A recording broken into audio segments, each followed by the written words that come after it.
days at the stick. From who's got it better than us to brick by brick. It's always the 49ers way, from off-season to game day. Yeah, we talk back. It's the 49ers Cutback.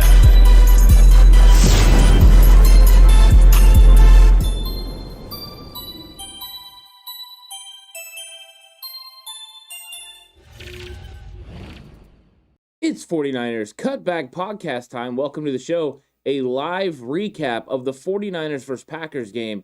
Alex, most of the time this comes out on Monday. It's pre-recorded, but today's a special day. The 49ers got rid of the Green Bay Packers in dramatic fashion, 13-10 on a Robbie Gould field goal, and now it's time to talk about it. It's time to get into the ins and outs of the game, and then also talk about the finish with Robbie Gould making that field goal. I have to talk about the finish with Robbie Gould making the field goal. You have to start with this football game, and you have to start with the special teams, because the special teams is the story of this football game.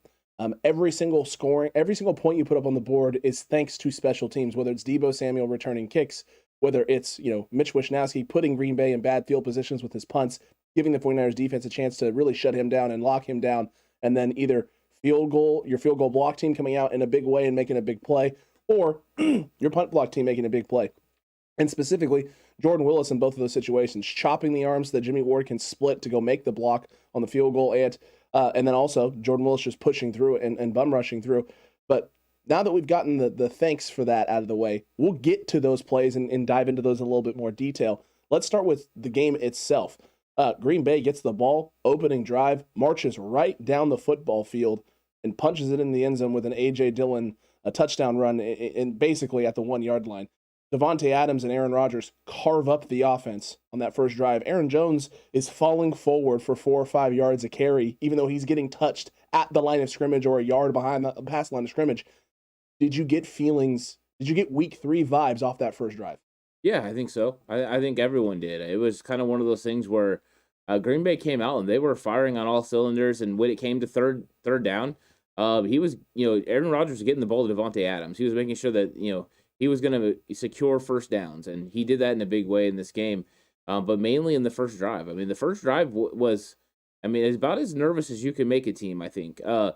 Jimmy Ward talked about this in his press conference, that basically they weren't, it didn't change them, it didn't surprise them, because this is something that, they're used to, because that first 15 plays usually scripted. It's the plays they've practiced. It's true. They're most comfortable with those. They're pretty comfortable with the 49ers looks. So it wasn't surprising, and it didn't surprise anyone that happened, except I think fans. I think we were expecting them maybe to get slowed up at some point, but they came out and executed in a very high fashion. But what happens after that is All-Pro Fred goes to the rest of the team and he says, "Hey, you guys got to stick with it. This is the last time they score. We're going to shut them down from now on." And he wasn't wrong, and I think that this was a very good drive by Green Bay. But there's an answer that comes, because you get the 49ers who don't do a lot on offense on the next drive. No. And it appears all is lost. However, All-Pro Fred comes through with the peanut punch and knocks the ball out. And as soon as he does, it changes the momentum of the game. It stymies Green Bay's offense, at least for a minute. That little hesitation, little slow up in their offensive momentum, I believe gets them off track, because they were across the 50-yard line. They were driving. They were probably going to get points out of that drive. However, that happens. Dre Greenlaw comes away with the football, and next thing you know, the 49ers change field position after that. So it's a big play in the game. It'll probably get glossed over a lot, as we're talking about it during the week. I don't know how many people are going to talk about Fred making that happen, but it was a big pivotal play in this game. It truly was. And Anthony, 6th, what's up? Sub my G's. Yeah. He's sub to you. Stovey just said SoFi scared of the 49ers fans already. But look, at the end of the day, right, the defense stepped up in a huge way. The opening drive, wonderful for the Green Bay Packers. After that, nothing. The defense, and Fred in his presser, right? You talked about it already. He said basically he got on the guy, hey, we got to get going. We got to do this. The defense, though, the mentality was, hey, we're fine. We're going to correct this. But Fred wanted to make sure that fire was lit. And boy, oh boy, did he light that fire, Ant. Because after that, you got after Aaron Rodgers. You got sacks. You took care of business. You shut down that Packers O. I mean, in all reality, you shut down on that Packers O. And it's wonderful. It's what we needed. It's what was necessary. It was what was required, because Green Bay and Aaron Rodgers, when they get going and they're able to execute and do things like that, That's a problem. That's not a good thing. You want 7 plays, 80 yards on the first drive of the game. You didn't get anything else after that until later in that half. You weren't able to get a lot. I don't know if it was 80 yards. In fact, I think I have the wrong game up. Yeah. How could that? Definitely wasn't 80 yards, Lord. Alex. It was not 80. Yeah, I think one thing we should do is it was interesting because I don't know if you saw. Did you get to see Jimmy's presser after the game? Yes. Jimmy felt like they were always in control. He said, he was, as crazy as that sounds, it feels like we're always in control. And then I had a lot of people say that the 49ers kind of escaped. They didn't really win that football game. Green Bay lost it. Was kind of some of the conversation points I had seen coming up last night.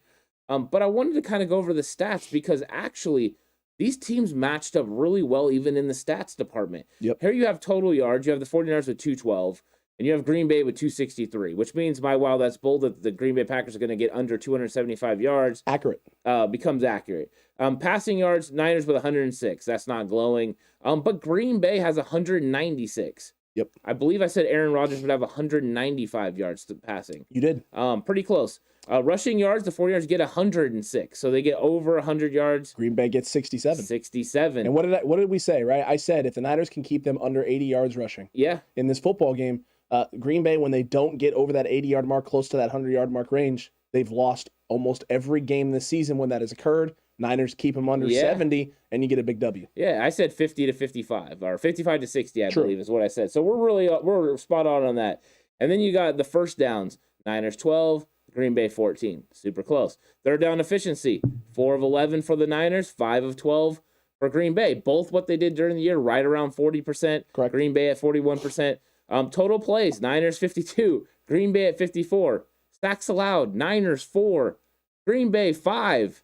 Penalties, Niners 5 for 40, Green Bay 5 for 25. Fumbles lost, Green Bay loses 1, Niners don't. Interceptions thrown, Niners throw 1, Green Bay doesn't. Time of possession, Niners 29 minutes and 24 seconds, Green Bay 30-36. This was a hard-fought game by both teams, which is basically what we said was going to happen. Yeah. You and I both believed, right, if the Niners executed and did some things a different way, didn't make mistakes, that you have a situation where the Niners could roll through this game. Instead, what happened was two teams who were ready defensively for what the other team did. One team's offense started out hot and then went ice cold for the rest of the game. One team's offense let their quarterback down very early in this game. Their quarterback subsequently struggles after that.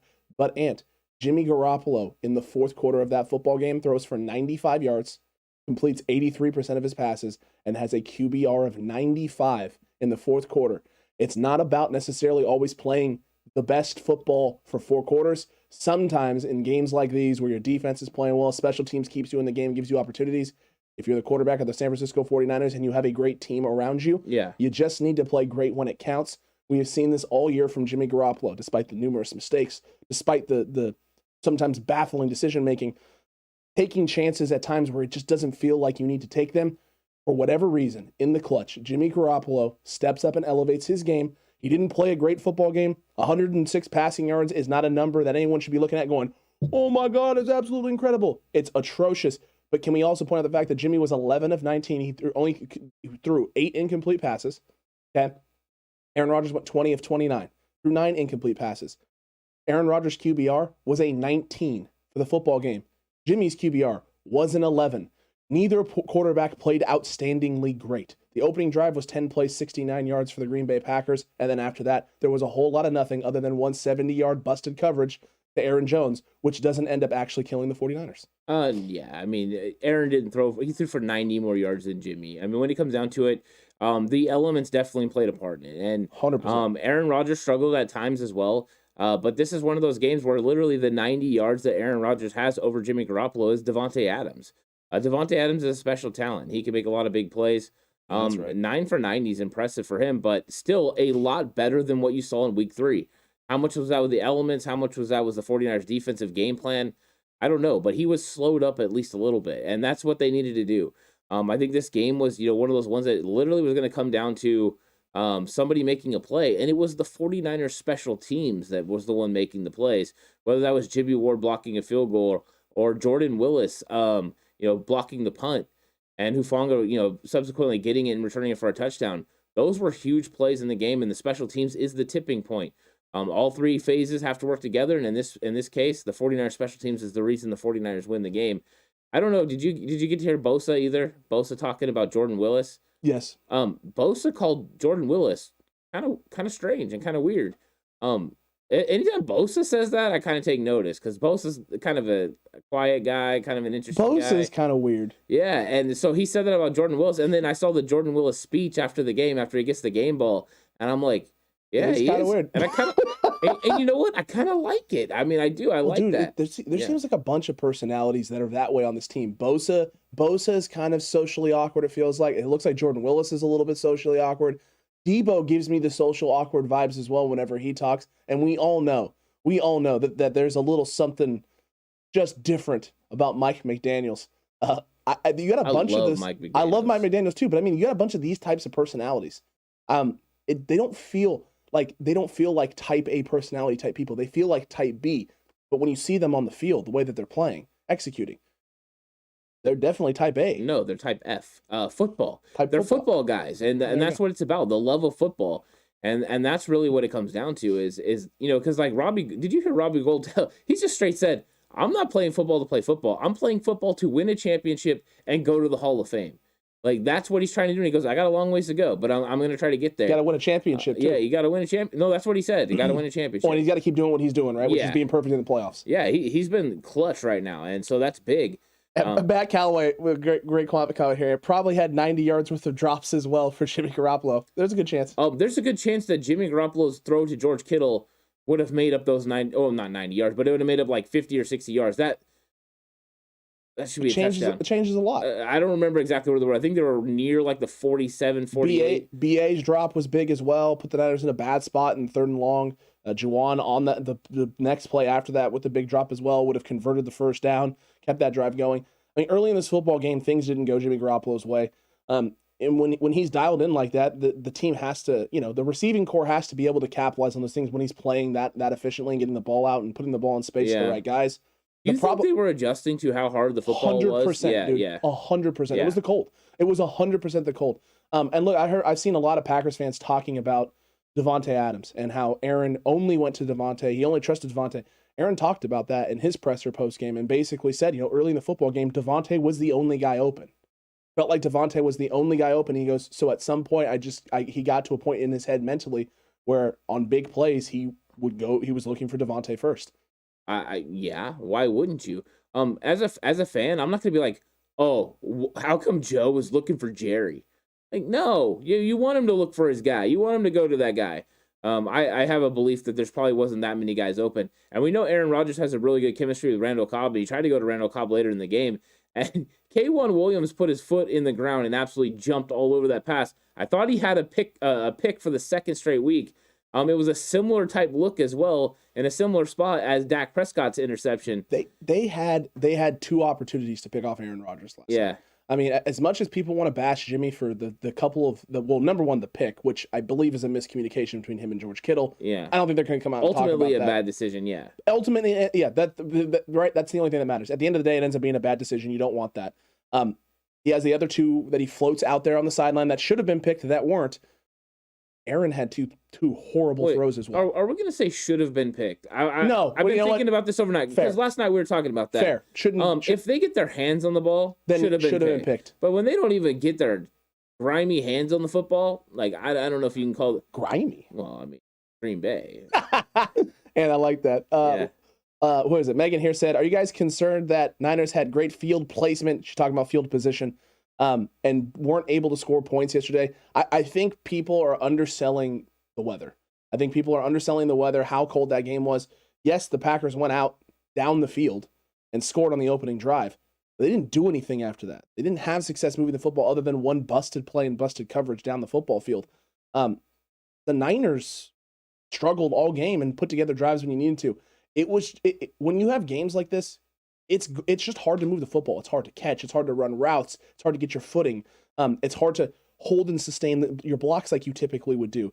Defenses have an advantage in cold weather because you're coming downhill. It's all about being able to execute offensively. It's a lot harder to execute when it is that cold outside. I think they committed penalties at the wrong time. That as well. That's shots. I mean, how many times in the red zone? You got into the red zone after you've methodically moved down the field and just... Yeah, exactly. I mean, the one drive, Elijah Mitchell is getting the ball inside the 2-yard line. He runs the ball to the left side, and we get the holding call on Trent Williams. That backs him up. Then you get an offside penalty on Daniel Brunskill. That backs him up. And next thing you know, you're sitting there at goal, and it's like you got over 20 yards that you got to pick up. And the 49ers ended up running a screen. I think Debo came really close, but they couldn't get it done. And I think that was a drive kill. Oh, actually, that was the one where Jimmy ends up throwing the pick. Right. But you're at the 3-yard line. You're running the ball a couple more times. You're getting into the end zone. I think that changed the game a little bit. And then in the second drive, where they're in the red zone, you have Elijah Mitchell running to the right. He bounces outside, and he does a great job, and he stiff arms. And when he stiff arms, if he keeps his hand completely open, it's legal to go against the face mask. He grips the face mask and he turns the head a little bit. It's a good call. I know a lot of people say, hey, that was never called. It is a good call. I'm not going to hate on the refs. I thought the refs actually did a pretty darn good job. Elijah Mitchell, just don't grip the face mask. You were in the right position. You made the right read. Should have been first and goal right there, and it wasn't. And I think those are pivotal. Those are times, right? We're talking about 14 points there. Not to mention the George Kittle drop. That was a potential touchdown as well. The 49ers offense left points on the field. Tons of points. I'm sure that the circumstances of the weather had something to do with that. But they can't do that in the future. I think they will recover. I think they're going to fix this no matter who they play. But this is one of those things where get out of your own way and make plays. Because if they would have converted on those situations, we would have had less drama at the end. It was still exciting. But, a lot of us could have done a lot better with our hearts after that. You are accurate there. And Words of Wisdom said, I wish they'd play some more bump and run coverage. They tried. They did try to play some bump and run coverage. And occasionally when they did that, Davante Adams got bodied at the line, and a couple of times he torched some people, including Josh Norman on the one end. You got to be careful running bump unless you have over-the-top help. And Davante Adams is so good at his release moves and press release that he was getting separation early, and then that allows Aaron Rodgers to get rid of the ball quick. I know what everyone thinks. We need to run bump and run, press coverage, and then stop them, for running these quick routes. And Troy Aikman kept pointing it out, right? They're not doing anything. They're not doing anything. And when he was saying that, I was looking at the scoreboard, and we're in the fourth quarter, and the Packers have scored 7 points.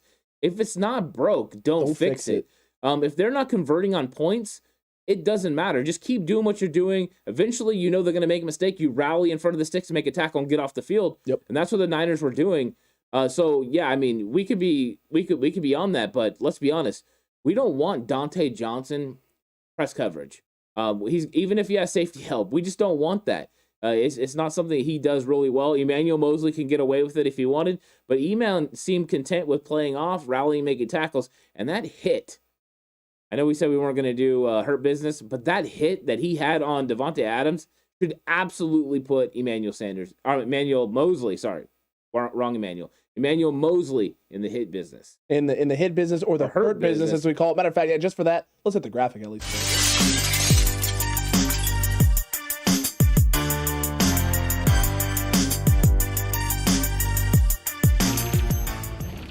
We had discussed not doing hurt business, but Ant, for that hit, 100%. Yeah, yes. hurt business. I mean, Emmanuel Mosley deserves that. And he put his head to the side. He put his shoulder in his chest. It was textbook.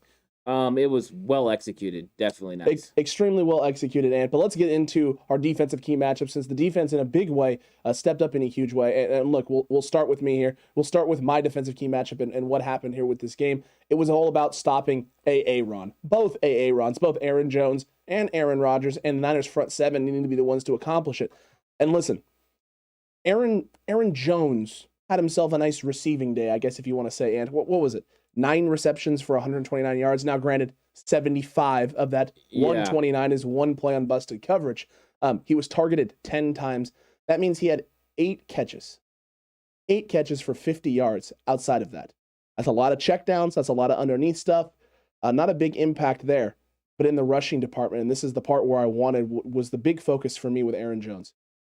12 carries for 41 yards, 3.4 yards. You hold Aaron Rodgers to 225 yards passing, plus the 5 sacks. That eats away 29 yards. So he finishes with 196 passing yards for the 49ers against the 49ers in this game.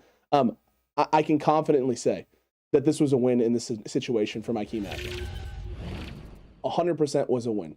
You stopped the run game like you needed to. You got after Aaron. And I completed a wow, that's bold. I said the Niners were going to sack him at least 4 times. They got 5 sacks in the football game, yet again for the 3rd straight week. If you can continue to cover the way that this team is covering, you can continue to stop the run with 7 guys in the box, and the front 4 can keep playing the way that it's playing. And then in turn, Ant, get after the quarterback with 4. And when you need to, send 5 or 6 and send the pressure and really keep him on his toes. This defense right now is playing at a level that I don't think we've seen since the 2019 season. And right now, at least against the run and the pass rush, the way it's playing right now, I don't want to say that the pass rush is as dominant as 2019, because 2019 it just felt like you were constantly getting after the quarterback. But they're rushing the passer as good right now as the 2019 season. They're doing it in a slightly different way, and they're 100% better against the run. 100%. Yeah, no, they're actually better against the pass right now in the playoffs than they were in 2019. And then I wanted to comment on this real quick. Juan P asked if Trent went straight to X-rays. Any update? No, there's not going to be an update until Kyle speaks with reporters on Monday. So Correct. Tomorrow, Kyle will speak with reporters, I'm sure through a Zoom call or something like that, and then we'll get an idea of where Trent is sitting. Hopefully, good news out of that. But that's the first time we're going to get. They said X-rays for Trent. That's what he said. X-rays. Okay, so X-rays tell you one of 2 things. Number 1, they don't feel like he tore anything. Yeah. So that's good. I think what they're really worried about then is some sort of fracture. Yeah, they're worried about a fracture or whatever. Correct. A lot of times too, they usually just say imaging. They usually say, "Hey, we're going to take him in for imaging." Some imaging. Don't give you too much insight. Yeah, exactly. So we'll see. And you know what, Alex, your key matchup is spot on, because that they really did need to limit Aaron Rodgers and the things that he did, and it wasn't about stopping Aaron Rodgers. It was just about slowing him down a little bit. Correct. And they did a very good job. And for some reason, Aaron Rodgers just can't beat the 49ers. He's the only quarterback now in history to lose to a team in the playoffs 4 times. That's an impressive stat. By the way, I saw a stat. He was tied with a bunch. I think it was like 4 different quarterbacks. One of them being John Brody against the Cowboys. And for a second, I got sad, and then I remembered we beat them last week, and I got happy again. You want to hear something funny about Brody? By the way, sure. Kyle Rody, one of his former students, told him literally yesterday. Yeah, I saw them talking about your dad. And he's like, no, I think you're hearing about John Brody. I'm Rody. I'm Kyle Rody. Yeah, I'm the road dog. But that was a big part of the game. You're right. Yeah. And my key matchup on defense was all about stopping Davante Adams. It was about tag team Davante. It was going to be a tough task. All you had to do was slow him down. All you had to do was do what you did better in this game than you did in the first game, and they did that. Not only did they slow Davante Adams down, hold him to 9 catches for 90 yards, which is 10 catches or 10 yards a catch, which is impressive, but no touchdowns. So you end up limiting him. You end up getting it done, and with there being absolutely no production from the rest of the wide receiver group. Allen Lazard had 1 catch for, I think it was like 4 or 5 yards, just converted 1 first down. Everybody else is gone. It was Aaron Jones, Davante Adams, so the 49ers did what they had to do. And DeMeco Ryans confused Aaron Rodgers throughout this game, one including where he ended up having Davante Adams one-on-one with K'Wan Williams, but pre-snap, it looked like they were bracketing Davante down there in the red zone, near the goal line. However, they weren't. They deked him. They fooled him. He actually had the matchup he wanted, one-on-one with K'Wan Williams. Davante Adams could have ran an inside move, split the safeties, been wide open over the middle of the field. He wasn't, though, because he was too busy looking to the outside where the 49ers actually bracketed a receiver. Well done by DeMeco Ryans. This is a big win because all you had to do was slow these guys up, and they did. This defense played out of their mind, and they're playing, they're playing good defense. There is a real. I was talking to a person at work last night, and he's a Cowboys fan, and he just said, "You know what? Your defense, it's just so good." He goes, "I'll be honest, I'm kind of rooting for you guys now. Like I just love that defense. Defense is phenomenal. Yeah, defense is truly phenomenal." And JM in the chat, this is funny. JMJ 5150. Aaron Rodgers gave us 4 playoff wins, and the Niners didn't even draft him. Ooh, nice. Big yikes. They were talking on ESPN this morning, and I only know this because I was scrolling through YouTube and saw it, and I decided to watch the clip. It talked about how Aaron Rodgers on draft night said he's looking forward to making the 49ers pay for passing on him. And Megan was like, well, that backfired on him. I was all, against the 49ers in the playoffs, 100% it backfired on him. But he did win a Super Bowl.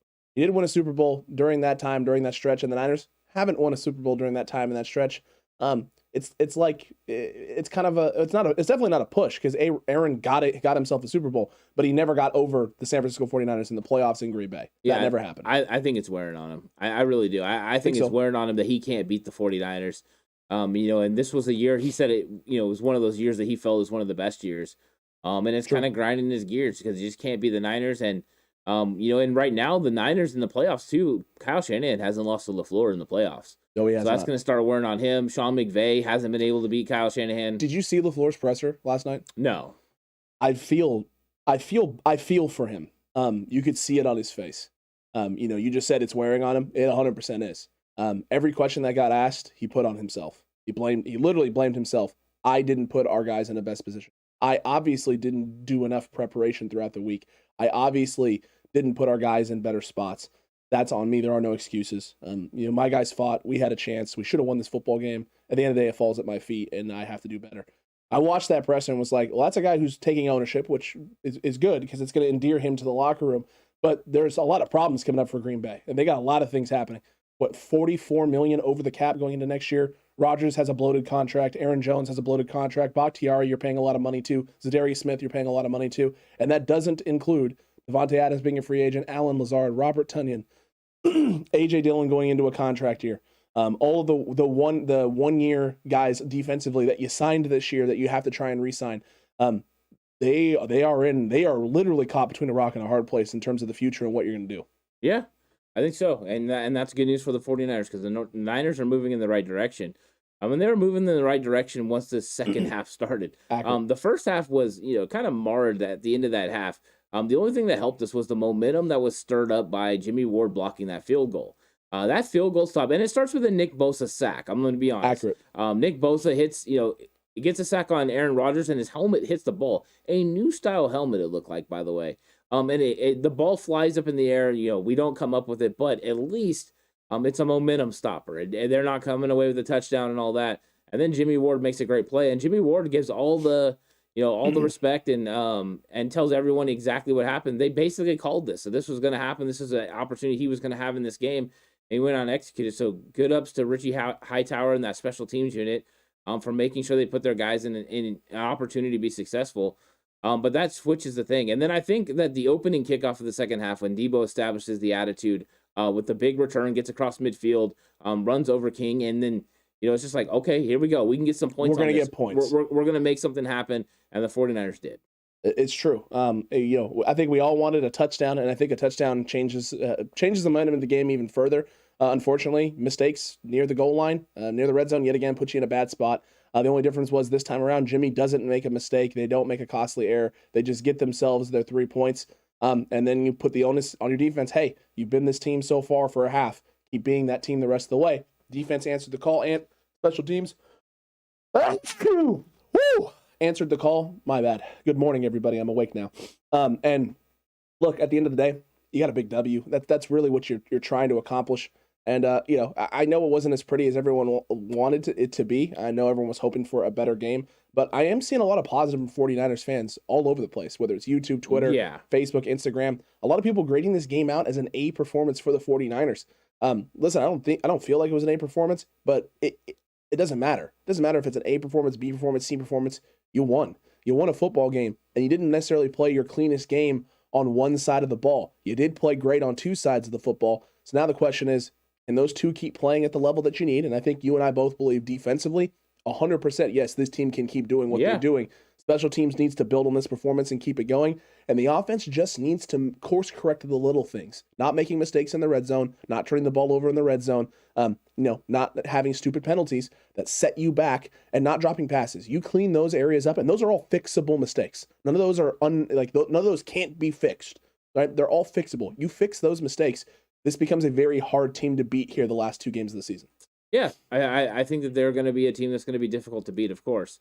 This is the way that they go about, their business, or the run game, the good defense. Special teams just needs to, do their thing, be as good as they can be. And I think they'll be fine. And so it's one of those things where this is complimentary football. When you get into the playoffs, everything is enhanced. But you're right. Everyone was kind of rallying around this football team. Everyone was, excited about it. and that's what you need. And I think one thing that's going into this a little bit is if you listen to any of the comments from the players last night, these players are sick of the media, absolutely sick of the media. Bill Walsh used to put this out there during the playoff time. Hey, these guys just want you to lose. They're just dying for you to lose. There would be kind of that us versus the world mentality. I don't know if Kyle Shanahan had to foster that or if that's just already fostered. I believe it's already fostered. You had earlier this week Deebo Samuel saying he doesn't like the way the media asks him questions. The way that they're doing it irks him. And then you've got, Jimmy Ward coming out and basically saying, hey, yeah, everyone always, says this. Every win's not good enough. We do something wrong. Even though we win, it's not the way everyone wanted it to be. George Kittle basically saying that Jimmy Garoppolo takes too much crap and that he steps up every day and makes plays for his team. They're rallying together. They're pulling together as a football team, and that's good news for the Niners. It definitely is. Words of Wisdom is calling it now, and 49ers versus Bengals in the third chapter of the trilogy. The return of the Jed is what he's calling it. Our San Francisco 49ers. We'll see what happens. Return of the Jed. Return of the Jed. I like that. That's actually funny. It's a nice play on the Star Wars franchise. Words of Wisdom. Big Star Wars fan. I tip my hat to you, sir. But Ant, before we get into... So Juan is saying it's about Jennifer. Is that Jennifer Lee Chan, by the way, Juan? I don't like interviewing with her. She just irks me. Saying that's the exact quote. It's probably what that is. Yeah, it could be Jennifer Lee Chan. Probably Jennifer Lee Chan. It's probably that. Before we get into offensive key matchups, talking a little bit more about the struggles, where things went wrong, let's get into some defensive player awards that we need to hand out. It's time, Cutback Crew, for the Block is Hot.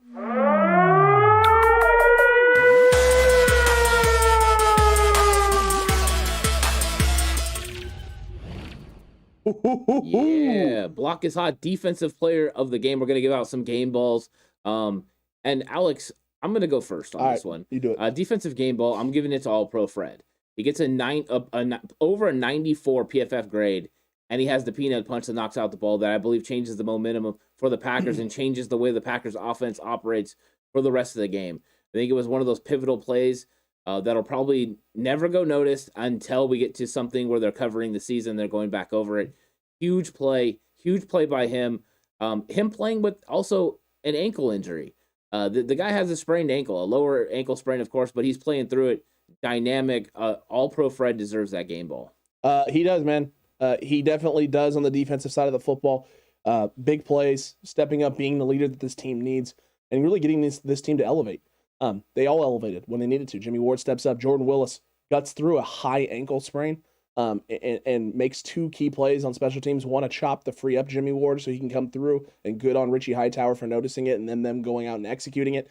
And the second one being obviously the blocked punt that results in Talanoa Hufanga scooping and scoring for the 49ers. I have to give a game ball, to Willis. I know Kyle gave him one yesterday. The team chanted speech. He gave a very awkward, little uncomfortable sort of speech, just happy with the team grinding. He wants this to keep going. And it feels like none of them want this to end. They want this to carry all the way through a Super Bowl and then, be able to celebrate that together in the offseason. But Jordan Willis, absolutely. And Ant, I have to give it to my boy Eric Armstead with two huge sacks in crucial situations. Yet again, Green Bay made a choice last night. They chose to single up Eric Armstead in a lot of situations, and they paid very, very dearly for that choice. Eric Armstead is that dude. He's worth every penny that we paid him. I am so happy to see him thrive. I'm so happy to see him be able to just silence some of the haters and the doubters. I get it. We all love Buck, right? We all love Buck. But guess what? You're allowed to love Buck and love Eric Armstead. It's time to start showing him that love. You can love both guys. You can miss DeForest Buckner, but do not take Eric Armstead and what he has done for this team since he's moved to the interior and they've put him in the best possible position to thrive. Do not take that for granted. No, he's having himself one heck of a playoffs too. If he can have a similar performance in the NFC Championship game, we're going to start talking about one of the all-time performances in the playoffs. Yes. This guy is just going ham on it, and the way he stops the run, he just doesn't get moved, and he plays through, he breaks double teams. He's dominant, and so Eric Armstead's one of those guys that we're so lucky to have. Not only is he a great teammate and a great person off the field because he's a Walter Payton finalist, and he definitely deserves that award, but just a tremendous player on the field as well. And I love the way that he plays. It's exciting. I'm glad he's finally going to get the recognition that he deserves. because a lot of people have questioned his contract, questioned the decision, to bring him back instead of DeForest Buckner. No one wanted to lose Buck. But in that move of trading DeForest Buckner, we got 3 players in return because we were able to keep Eric Armstead, sign him, keep Jimmy Ward by re-signing him, and then drafting Javon Kinlaw. Definitely the jury's still out on Javon Kinlaw, but the other 2 have been pivotal. Jimmy Ward has been playing like a Pro Bowl caliber safety, and we all know exactly who Eric Armstead is now. And I'm glad he's on the scene. I'm glad we get to see a lot of belly rubbing. And no matter who's the quarterback next week, I hope we see it a couple of times at least. I would love it. And Luke, you are correct. The comment was ignored for this reason. I knew I was giving him the defensive block as hot player, and we could acknowledge Eric Armstead then. But Luke, you were right earlier when you said it. You're right now when you say it. Eric Armstead has had himself one heck of a year. And the haters, the time is up. It's time to stop hating. It's time to enjoy what he's doing and learn to appreciate both guys, because both guys are having huge impacts for this team. One throughout his tenure, and especially in 2019. Actually, technically both in 2019. But one is having a big moment right now. Let's enjoy this. Let's ride this momentum and this wave. And let's see if this defensive line can keep doing what they're doing, which I think we both believe that they can, Ant. Yeah. Offensively, though, we don't want to keep doing what we just did in this last game. No. We want to clean these stuff up. I think you and I are willing to, at the moment, right now, chalk maybe not all of it up, but a good chunk of this up to weather. I think the receivers struggled early with catching the football and adjusting to the cold and how hard the ball was going to be. Jimmy struggled a little bit, middle third quarter of the football game, really getting the ball to come out cleanly. A lot of ducks, a lot of things that didn't come out clean, not a lot of velocity, zip on the football. Is it the weather? Maybe. Is it the thumb? Maybe. Is it the shoulder? Maybe. Is it probably a little bit of all of those things? Absolutely. So it's just one of those things right now where, yeah, Jimmy didn't play the cleanest, but at the end of the day, the Niners offense, when it needed to, took care of the ball, yeah, got the drives it needed, moved the ball down the football field, and you ran for 100 yards, and they were a tough 100 yards. A tough 100 yards. Yeah, we need to convince Jimmy Garoppolo that every single play is in the 2-minute drill. And you need to go down and score. And Daniel Brunskill along the way needs to pretend that he's going against Aaron Donald. Every snap. Every snap. If we did that, this team would be unstoppable. But yeah, the offense, they had to get it going. And, my offensive key matchup was actually about this run game. Is the 49ers run game against, the front 7 for the Green Bay Packers. And early in this game, the Green Bay Packers were giving the 49ers everything they could handle in the run game. They were coming through. They were forcing these offensive linemen to not be able to get up to second level. When they did get to second level, these linebackers were able to get across their face and make tackles. I mean, the one that sticks out is when Elijah Mitchell's running to the sideline on a big sweep play and he gets absolutely demolished. And it's because Tom Compton's not able to get there and cut him off. That was a big play in the game. But the run game never quit. The run game kept going, and in the end, the run game is what finishes this game off, because Deebo Samuel on third down has a big run to get the first down. So Deebo Samuel and Elijah Mitchell together with Kyle Juszczyk get the 49ers over 100 yards, 106 yards. They run the ball 29 times. 29 times is not the key number. You want to get at least 30 times, but they're so close that they're able to get this done. So I'm going to go ahead and chalk up the win, but man, it was close. Green Bay gave the 49ers everything they can handle. We need a better performance from this run game in the next round to secure a victory. But it was enough in this game, and closing time, Deebo Samuel closed the door. Yes, he did, Ant. Last week, came up a yard short. This week, he made sure he got about a yard and a half over. So, I guess laws of averages come into effect, and he gets the first down technically both times. But look, at the end of the day, as frustrated as I was with Jimmy and some of the throws early in that or middle of that game, a lot of it in the middle of the game felt like, a lack of a run game, and basically the Niners putting themselves in third and longer situations. And those third and longer situations made it very difficult for Jimmy to have the time necessary, because they were rushing 5. And I mean, let's be honest, Tom Compton in those situations struggled all night long. Lincoln struggled early, and it was just with footing. He trips over Trent Williams. Trent Williams then rolls the ankle, and the pocket starts collapsing, and Jimmy's trying to move up into the pocket, but Brunskill and Mack are getting a little worked and getting pushed in, and there's nowhere to step up into. You credit and you tip your hat to the Packers front. The Packers front played absolutely phenomenal. They did what they needed to do. They were prepared on the defensive side of the ball for the 49ers. They came after. They tried to be the bullies defensively against the 49ers offense. They had success at times, but they didn't have success for 4 quarters. This is something that we've seen now consistently from teams, is them trying to come out and bully the 49ers and maybe having some success early. As Kittle alluded to in his press conference, we got kicked in the mouth. Excuse me, did I say mouth? Mouth. We got kicked in the mouth. But guess what? If you're going to kick us in the mouth and we stumble and fall, you better get on top and finish, because if you don't, this team is going to rise.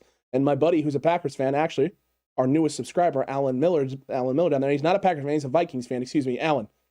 It's okay. Vikings fan, Ant. Buddy of mine sent me a text, Ant. Sent me a tweet. And the tweet, the text was a picture of the Niners on top of the Packers. There's a guy beating the living crap out of him with a Vikings fan in the background holding a camera to film it and watch it. That's how Vikings fans feel about this. But this is the reality situation. The Packers got on top early, but they didn't finish the fight. They didn't. And the Niners came back and bounced back in a big way. And part of the reason they were able to accomplish that, Ant, is because of my key matchup, which was Jimmy G versus the kitchen sink. And guess what, Ant? It feels clean right now, baby, but it was not clean. It was not clean through the first 3 quarters of that football game. It was the opposite of a clean sink. Yeah. It was not a clean sink. Jimmy Garoppolo wasn't doing everything that he could. He wasn't throwing the kitchen sink at the Green Bay Packers, doing everything he could to move the ball. In fact, the Packers were throwing lots of kitchen sinks at Jimmy Garoppolo in this 49ers offense. However, Jimmy Garoppolo has a 95 QBR in the 4th quarter of that football game. He throws for 80 yards, completes over 70, I think it was actually 80% of his passes in the 4th quarter. The Niners finished 4 of 11 on 3rd downs. You do enough. You move the ball enough, and when you needed it most, you got the ball down the football field. You converted on 3rd downs. Jimmy Oscared, canned, killed, threw the ball a couple times to Kittle in one-on-one situations late in that football game to drive them down the football field. And Robbie Gould put the icing on the cake and sealed the deal for you. Was it a perfect Jimmy Garoppolo game? No. Was it the worst Jimmy Garoppolo game I've ever seen? No. Did he throw the ball enough to win the football game? Yes. And did he complete passes when he needed to for the Niners to win? Absolutely. If Jimmy plays better, this is a roll. It's an absolute rolling of this team. If the receivers help him earlier, it goes probably a little different for everybody. But that is what it is. You can't cry over spilled milk. The milk spilled. It's not about the milk spilling. It's about how you clean it up and then how you move forward from there. Kittle alluded to that in his press conference too. Jimmy takes a lot of crap. He truly does. But there's a calming presence with Jimmy. There's a belief that we're going to move the ball and get downfield and do what we need to do. And he consistently answers the call when necessary, despite the level of scrutiny that he gets. It wasn't perfect. It wasn't great, but it was good enough. And that's all I care about right now, because we're off to the NFC Championship game because it was good enough. Yeah, it's good enough. And you've seen tough games from the 49ers in the playoffs in the past. Of course, we didn't have Twitter. We didn't have the media attention like it is today. Accurate. There's so many different avenues for people to be able to, put out content, put out their takes. So it kind of does change, how much scrutiny these players are underneath. But early, there was lots of games where, whether it was Joe Montana or was it Steve Young or Jeff Garcia, these players had mistakes as well. But it's about wins. I mean, when it comes down to it, when you get into the playoffs, the only stat that matters is a win. If Jimmy Garoppolo continues to win, if he doesn't throw a single touchdown this entire playoffs, at least the team wins. I mean, that's what we're going with. Jimmy Garoppolo is the leader of this team, so if that means cerebrally keeping everyone calm and then putting the 49ers in the right plays, is what is going to win the football games. Like, that's what George Kittle said. He was a calming presence.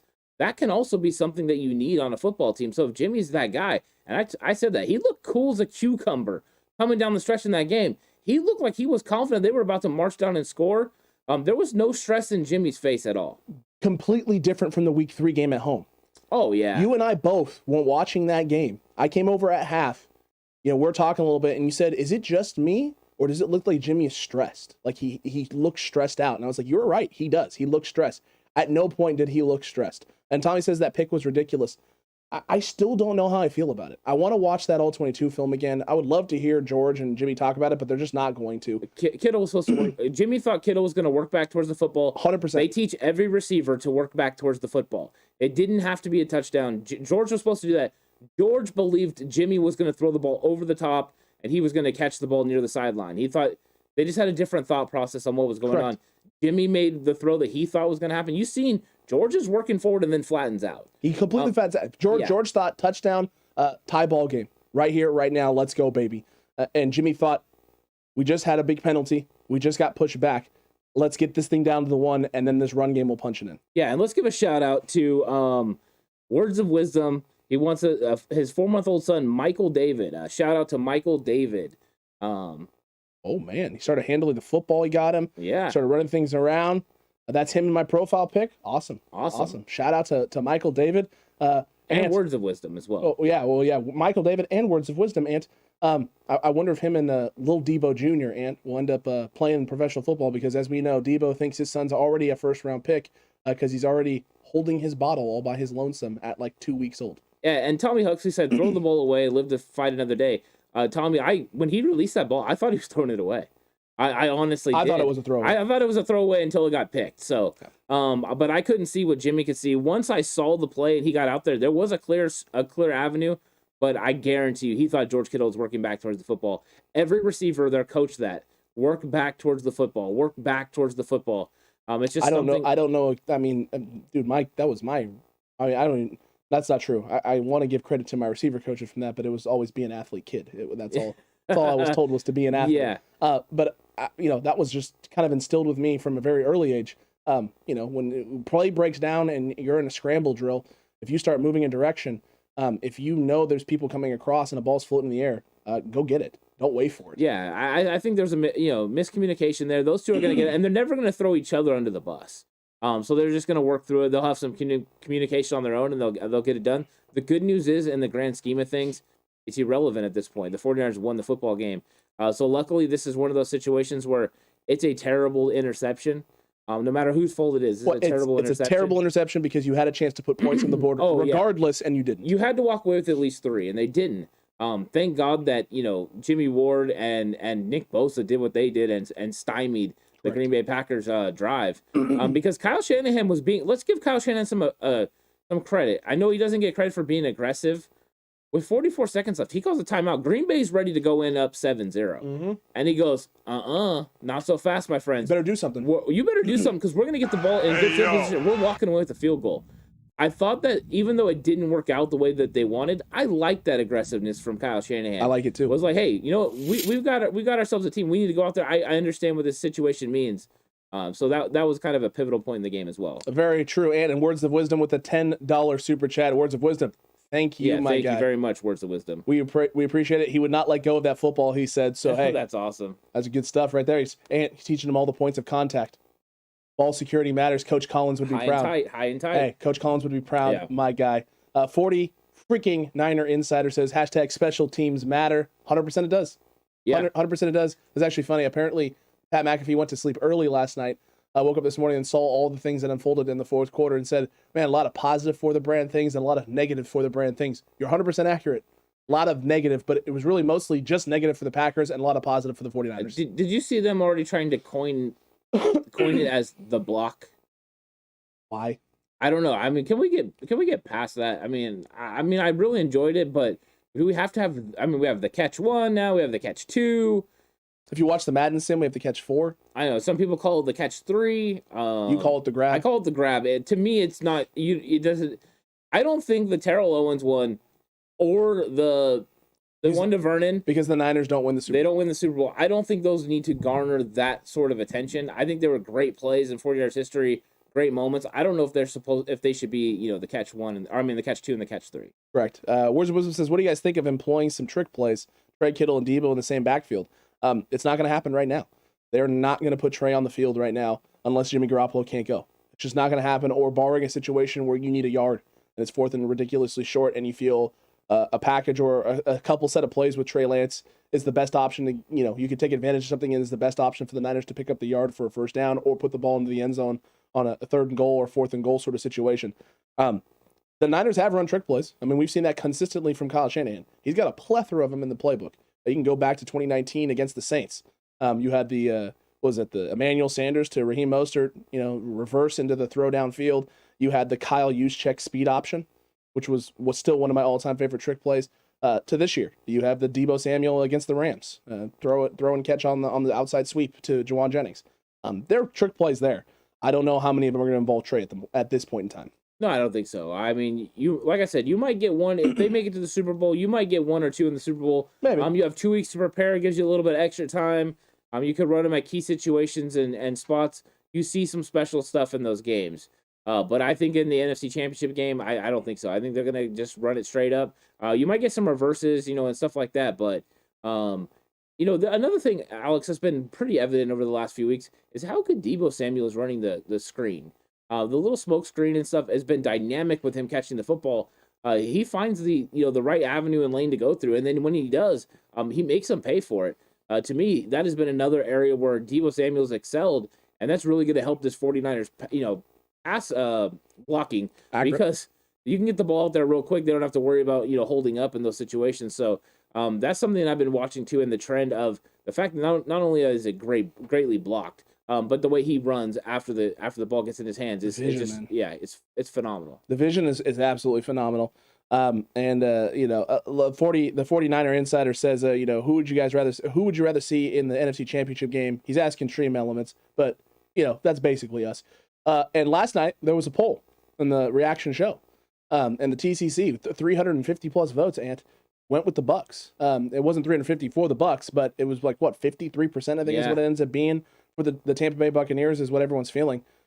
Aaron Rodgers to the 49ers. Congrats from Marketing Pro, and Marketing Pro has arrived. Hey, Marketing Pro, how are you feeling about today's game, Marketing Pro? I'd like to hear about that. How are you feeling? No Christian Wirfs to the Bucks. Does that make you more confident? Or does that make you think like maybe Tom's going to be extra motivated? Who knows? Who knows? I'm new to the show. New to the channel. Love the show, says Nick Falcon. Nick, man, welcome. Yeah, welcome, Nick Falcon. Welcome to the Cutback crew, man. He did say Quest for 6 earlier. That's definitely what we're on right now. Yeah. And this game that's about to come up here in a little bit, and is going to be the key to kind of understanding what path you have in front of you. But before we get too far off track, let's get into some straight beast awards on the offensive side of the ball. We got some game balls to hand out for our straight beast offensive player of the game. Let's get it.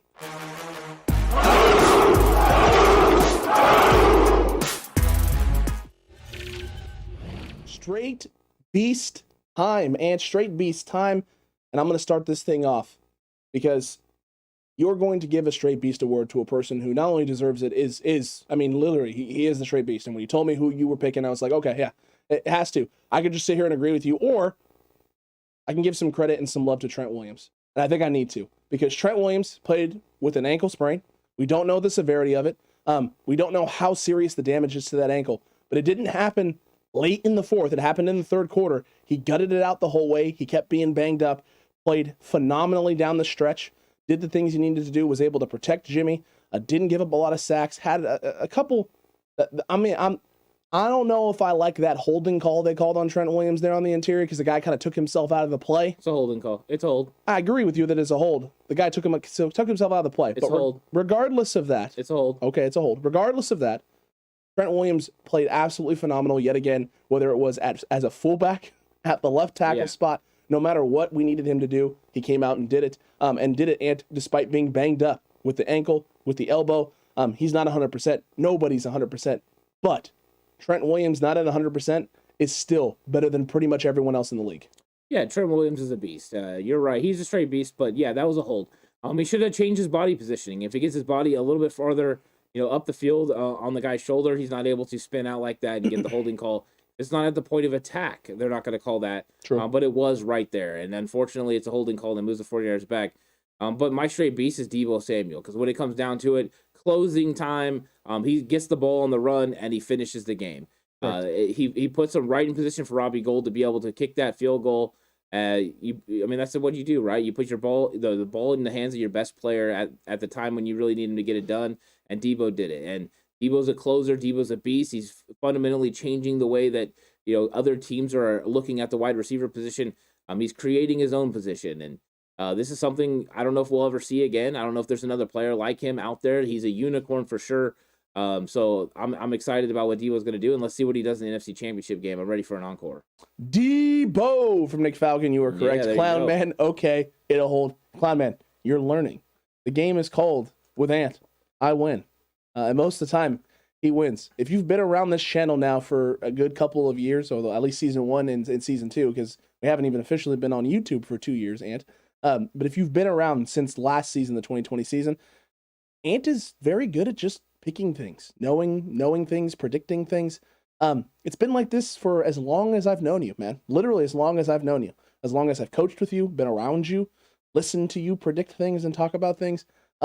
There's just a sense with you where you just, God, it seems like sometimes you feel things out before the actual thing is there. It's a gift of you. That's why we started calling you the chess master, was because it was 3 steps ahead all the time. You're really good at not overthinking, something that I struggle with. And that's why, we play so well off each other, because I'm the classical overthinker who will think 12 steps ahead when he doesn't need to. And you're the guy who knows how to find that balance. And again, you predicted it with special teams yet again, predicted with the third downs the last couple times as well. You've been hitting on the Wild Ads Bolds here at the end of the season. I'm actually really excited for the game preview show coming up this week, because I want to know what these Wild Ads Bolds are going to be and which one's going to come true. It's about preparation, but I appreciate you saying that. It is about preparation, just watching as much as you can. I'm getting a feel for how the players talk, and then just getting an idea. I mean, that was one of the things when I saw the Green Bay offense this week. Is everyone was kind of hyping it up, and I was kind of like, wait a second, I see that they're good, but what's different? What is different from week 3? The 49ers can't stop. This 49ers defense is different, and I mean, we got told everything from, hey, this is a cold game. There's no way the 49ers can stop the Green Bay Packers run. But it's one of those things where they can. They're just that good, and that's why we weren't jumping off the bandwagon, Alex. That's why we were sticking with this team early, because we've seen the potential of the team. We've seen it was just a lack of execution, not getting the pivotal plays done at the right time. But all that is created this time right now. When it comes to the pivotal moments, the 49ers are battle tested. They're weather tested. They're ready to go. And now when it's time to execute, they do. So that's something to watch. But you can tell a lot of times there's things out there. Remember when no one wanted to put Brandon Ayuk in the doghouse? And I'm like, well, he's kind of hovering around the doghouse. He's on it. They're throwing blems at him. They're trying to get him going. That is because these guys a lot of times talk through the media. And Richie Hightower didn't talk through the media, but he sure as heck looked dead straight in the media's eyes and said, no. I'm sick of you. Yeah, not no more. Like, I'm making a change. And Richie Hightower and the special team stepped up. And I've seen people asking in chat if we believe the special teams can duplicate this sort of performance in the NFC Championship game. Yes. Yeah, I think the key is they may not have a punt block. They may not have like a kick return, but they'll have something. There'll be some sort of play where they'll make a play now. I think that it's building, right? You've seen the reaction from the team when Kyle Shanahan says the special teams in the entire locker room rallies behind him. It's something that's big, and I think they're rallying behind Hightower. They're rallying behind their coaching staff because they see the negative attention that he's getting, and they're like, "Wait a second, not our guy." Every single coordinator now in San Francisco, or head coach, whatever, someone that is in charge of something with this team this year, has had basically someone calling for their head. Early on, it was DeMeco Ryans. After that, Kyle Shanahan and John Lynch. Late in the season, Richie Hightower. I mean, it's been Hightower since about week 10, calling for Richie Hightower. He needs to be fired. The entire coaching staff has had the fan base calling for their head at some point this season, and I think all of them, they're just sick of it. They're sick of the media people talking. They're sick of the questions that are being asked. They're sick of the fact that nobody wants to take them seriously. Nobody wants to give them credit for the fact that every single loss this year was one score, and every single loss this year was a situation in which the Niners could have won the football game if one play on any side of the ball, could have been special teams, offense, or defense, goes a different direction. And guess what? Tonight, another game, close game, situation where someone's got to step up and make a play, and your special teams did multiple times. Your defense did all night long, and your offense needed one drive, and they got it, Ant. They finally got it. Yeah, it is big, and I'm excited about where the 49ers are headed. But another thing I'm excited about, Alex, is I would love to get a little bit of Q&A. So if they could start populating the chat while we continue to have a conversation here. Any questions that you want answered, now is the time. Yeah. Populate them right now. Jay in the Bay, what's good? Yeah, Cutback crew. What's good to Jay in the Bay? What is up, man? How you doing, man? How you doing?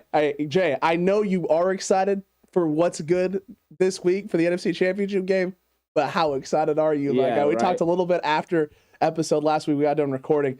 He was like, man, I really hope we get to come back next week and do a what's good for the NFC Championship game. My guy, you asked, you received, you got it.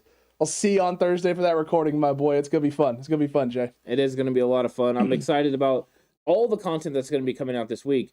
Marketing Pro, Rams 38, Bucks 17. Whoo! I mean, that's impressive. If that happens, the Rams are definitely a dominant football team at this point, right? Yeah, I mean, 100%. Okay. You're able to do that. That is going to be crazy. Do you think Aaron has played his last game in Green Bay and will be making his way home to play for his childhood team, says the Niner Insider, the 49er Insider? I think Aaron has played his last game in Green Bay. I do not know if he's going to end up in San Francisco. I think there's other locations as well, and some of it depends on the outcome of the season, right?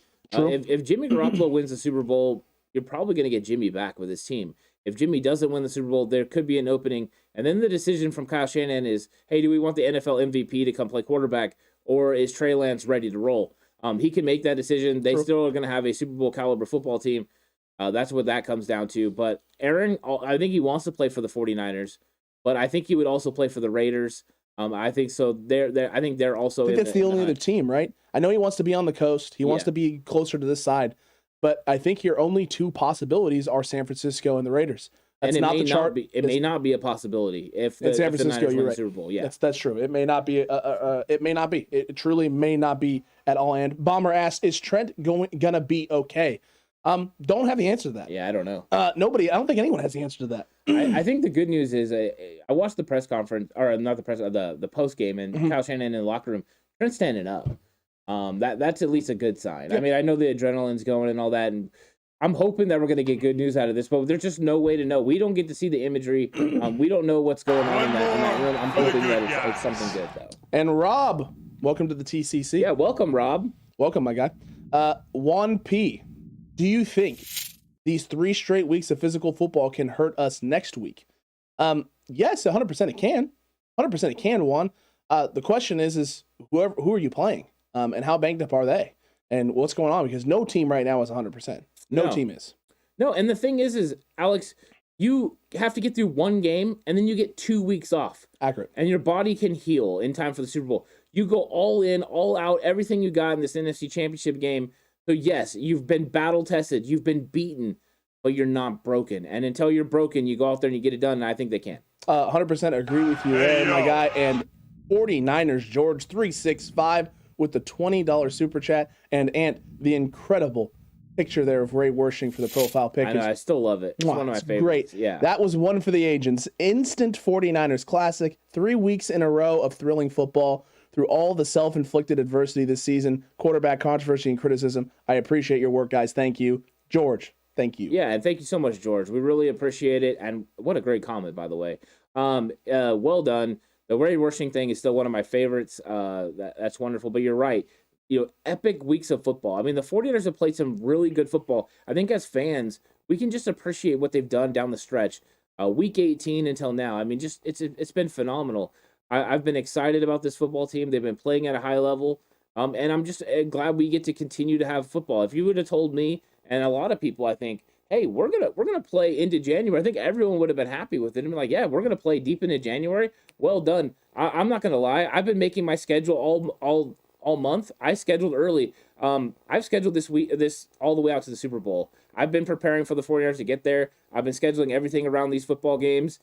So yeah, I've been all in on this. I haven't wavered at all. I think the 49ers have that kind of team, but they got to prove it on the field. So far they have. And until somebody comes in there, somebody's going to have to go in there and rip it away from them. The 49ers have their clutches, on a trip to the Super Bowl, and somebody's going to have to go in there and rip it away from them. Will it be the Bucs? Will it be the Rams? Let's see. We'll just see what happens. We'll find out. SL Million, who you two think we will see next Sunday? It's tough because after last night, I felt it was probably the Bucs, but officially now no Christian Wirfs for the game today. It becomes a lot more difficult for Tampa Bay. My buddy who's a Bucs fan texted me this morning and said, literally, we're screwed. No Wirfs. I don't know if you can slow down Von Miller and Aaron Donald enough for Tom to have enough time for your offense to continue to have success. They did activate Leonard Fournette. Can they run the football? If they can, you think things get a little bit easier? I'm not sure. It definitely is going to be a lot tougher. But Christian Wirfs was, we think Trent Williams had an ankle injury. Wirfs was struggling. He could barely walk. Yeah. That dude's a beast. I think that you got a situation where both these teams are good football teams. Tampa Bay's a little bit more beat up. If Tampa Bay wins, it could be better for the Niners. But You never know. The Niners have played well against the Los Angeles Rams. I think I'm kind of up in the air about this, where I don't have I guess I'm kind of having one of those coaches moments. I'm like, I don't care who it is, you're gonna get your butt kicked. So you want if we have to go to Tampa Bay, you're getting your butt kicked. If we got to go to Los Angeles, you're gonna get your butt kicked. And I think that's the mentality the 49ers have. It's like, we don't care who it is, bring it on. Familiarity wise, 100% the Los Angeles Rams, right? You know everything they do. You know their team inside and out. You got Cooper Kupp there. You got Mike Evans in Tampa Bay. There's positives and negatives for both teams. There's positives and negatives for both teams. I don't know if there's truly a better matchup one way or the other. But I know one thing. Antonio Rosales, you got to see what he said. What did he say? 49ers 7-0 next week. Come on, Rams. Give us 49ers faithful a home playoff game. Yeah, and then he said, I want the Niners to play at home against the Rams next week. Hey, you think that scares Marketing Pro, the Niners traveling to LA again and just taking over the stadium? I don't know. Because one thing I know about 49er fans is they're not afraid to spend money. No. They didn't want to go to Green Bay because it's freaking cold. Not at SoFi. 49ers fans are going to show up in a big way. Kyle's comments after the presser, too, kind of make you think that this is the mentality of this team. He said, no matter what, you're either in a dome in Los Angeles or you're playing in Florida. He goes, that's yes. It sounds good. Sounds good. Sounds good to me. I don't think they care. I don't think they care who it is. I just think they care that they're there. They're right having that moment, having that opportunity. Looks like the Rams are in the red zone getting ready to score. Look, y'all, it's going to be a fun week no matter what leading up to this. We got NFC Championship content here on the 49ers Cutback, and we have a recap show that's now officially wrapped and in the books. You got your fill of hopefully 49ers content for today and from yesterday. Hopefully, you're going to be riding with us the rest of this week. We're going to have Face Off 9 a.m. on Monday. We'll have some sort of news update or maybe not even news update, but just some topics to discuss for our daily video Monday instead of the game recap show at 11 a.m. So 9 a.m. Face Off, 11 a.m. Nice daily content for you as we turn around and get ready for all of the news that is coming out this week, because there is going to be a butt ton of it. There's going to be a butt ton of news, butt ton of conversations as we look forward to seeing who the team is going to be that you're facing, and the game is happening right now. So Cutback crew, thank you for tuning in. We really appreciate it. Go have some fun. Enjoy this NFC, the only other NFC divisional game of the day, which is on right now in the morning, and let's figure out who it is that we got to face next. Yeah, it's going to be an exciting week of content. Make sure everyone comes back. Really appreciate all of you in chat. You've done great. You've asked some fantastic questions. Loving it. I can't wait to get into more of the week and more of the conversation, especially once we know who the 49ers are playing. We can start getting, I know the Green Bay game was exciting. True. We can work our way past that and into the next opponent. That's what I'm looking forward to. But yeah, it's going to be an exciting week. Lots of stuff coming. Two big piece of information. Bay Rays 9/12 says Rams limiting seating already. Haven't even won yet, so already limiting the sale of tickets. And then from George, LA has announced that ticket sales will only be made to LA residents verified by zip code. Oh, okay, well done. Good for them. Yeah. John Chapman lives in LA, so help us out, John. John, do everyone a solid. Yeah, John Chapman's about to buy like 20,000 tickets. Everyone just pull your money together. Pull your money together. I'm sure they have like a max amount you could buy, but true. You know what that is though? That's scared, right? You're just scared at this point. Yeah, I mean, look, the Rams. Can't they all sell it secondhand though? Good. I mean, can all the people there? Yeah, it's because you can buy your ticket and then you can sell it secondhand. Yeah. I mean, that's what's going to probably end up happening. Yeah, because that's just how it works. Someone's going to look at it and go, I can spend $1,000 or $500 on this ticket and turn around and sell it for, $2,000. Yeah. And guess what, 49ers fans? Yeah, I'll take that for $2,000. Oh yeah, yeah. Give me that. That's true. Marketing Pro, the way Kyle and Aaron Rodgers shook hands was obvious after the game that Aaron is going to San Francisco. Marketing Pro is sold on it, and everyone else, not so much. And to be honest with you, I don't care right now. I'm kind of surprised though, because Marketing Pro's a Jimmy stan. He is a Jimmy stan. Yeah, he is kind of a Jimmy stan. But look, at the end of the day, the Niners are going to the NFC Championship game. Let's all tune into this NFC Divisional game and find out who is it going to be. Is it going to be the Bucs? Is it going to be the Rams? We're really looking forward to this. Cutback crew, again, thank you for the support. A lot of you tuning in, commenting all the way this morning. We really, really appreciate it. Ant, what a day, what a night last night. What a day so far today. Let's see how this thing pans out. Yeah, the 49ers in the poll officially get a B grade. So it comes to a B, close to an A. Only 3% said a D. So a lot of people are very happy with the 49ers performance. I'm sure Marketing Pro is a part of the 3%. There's a chance. There's a chance. A lot of people feel like the Niners didn't really win that football game and that Green Bay special teams gave it to them. But guess what? The Niners had to make those plays on special teams, and they did. 49ers team won this football game, Ant, and you and I can't be happier about it. I really can't. Ecstatic, through the moon, to the moon. But listen, let's focus on this game. Let's focus on what's ahead and what's at stake and who you got coming up. And Cutback Crew, again, thank you for being amazing. Thank you for supporting this channel. And if you're watching this right now live, and you're not subscribed, subscribe. If you're watching this afterwards, guess what? Still subscribe. Join the Cutback Crew today. Join the community. Join the channel that has been saying since the 4-game losing streak that the Niners were this team. We were this team. We could be this team. It was all about righting the ship, course correcting, and executing. And Ant, they executed in a big way last night, and we're looking forward to them executing in the NFC Championship game. Yeah, and they're going to do it. They're going to execute in a big way. Knowing who they're going to play is going to play a pivotal role in that. But it's going to be an exciting time, whether it's Tom Brady and the Tampa Bay Buccaneers or it's the old rival in the Los Angeles Rams. It's going to be a fun one. I mean, I there's that part of you, right? There's like, well, if it's the Los Angeles Rams, Cowboys, Packers, Rams. That's taking care of 3 rivals in one weekend, or a span of a few weeks. Sure. One playoff run. It's exciting. I'm excited for this week. I'm looking forward to all the content. I'm looking forward to interacting with all the TCC. It's going to be great.